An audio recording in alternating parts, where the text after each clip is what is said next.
This is a simple approach that really helped me to improve my drawing. When I start a drawing, I concentrate on ghosting in the image. And that basically means that I move around the form and lightly rough in the shadow shapes until I get a ghost of the image that I'm aiming for.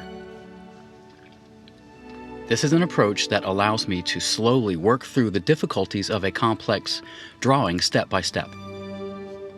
Drawing in this manner has helped my pencil drawings too, but especially my ink drawings.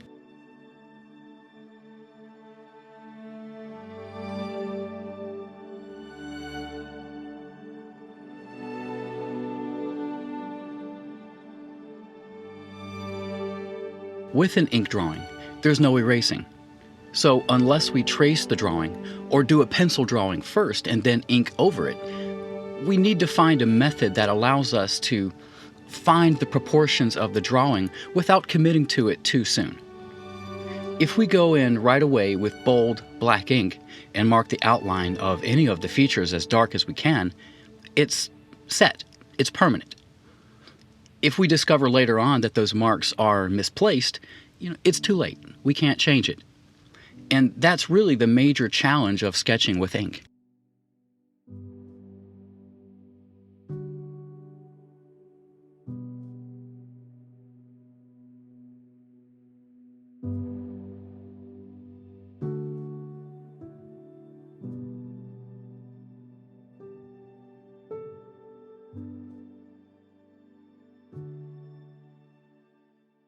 The real trick is to mark the page as lightly as you possibly can in the beginning while you search for the proper proportions.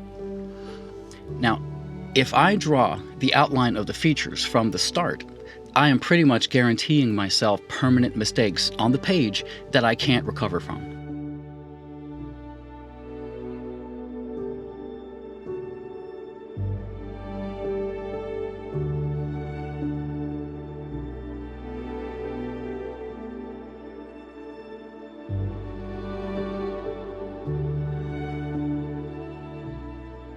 I know that my ghost image will not be completely accurate, but if I can get it close, I should be able to adjust the proportions as I go along. It's a process, and each step will bring us closer to the correct form. Once the ghost is laid in, I go back over it with slightly darker marks, and I refine those shapes just a little bit more. I take the drawing one step closer to my goal. This is usually when I discover the mistakes in my proportions. I start to see that the eye sockets are too large or too small, or that the mouth is too close to the bottom of the nose. And that's okay. If my initial marks were light enough, I can essentially ignore them as I progress. As I lay in the darker marks, the lighter ones will become less noticeable.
At some point, we'll have to commit to the drawing and lay in our dark permanent marks.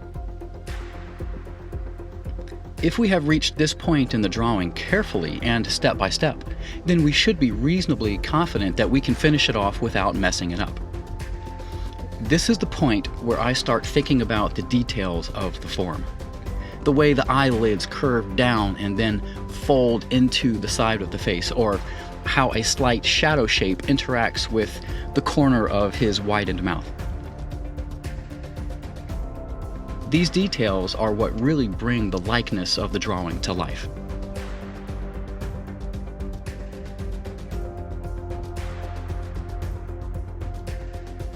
If you are just beginning trying to sketch in ink, then it'll take time to get the hang of. Believe me, it took me a long time to get to this point myself, and my sketches are still not perfect by any means. Far from it.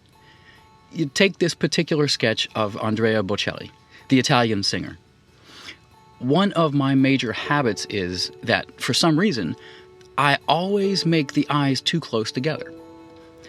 I am conscious of this, and I try to make the appropriate adjustments, but sometimes I still miss the mark. Checking my drawing against the reference, the eyes in my drawing are slightly too close together as always.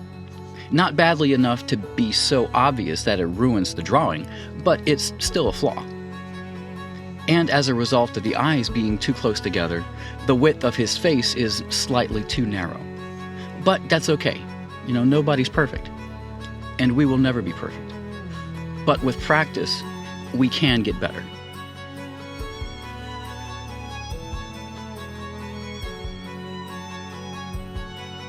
I really hope that these tips help you with your progress. Thank you very much for watching, and I'll see you next time.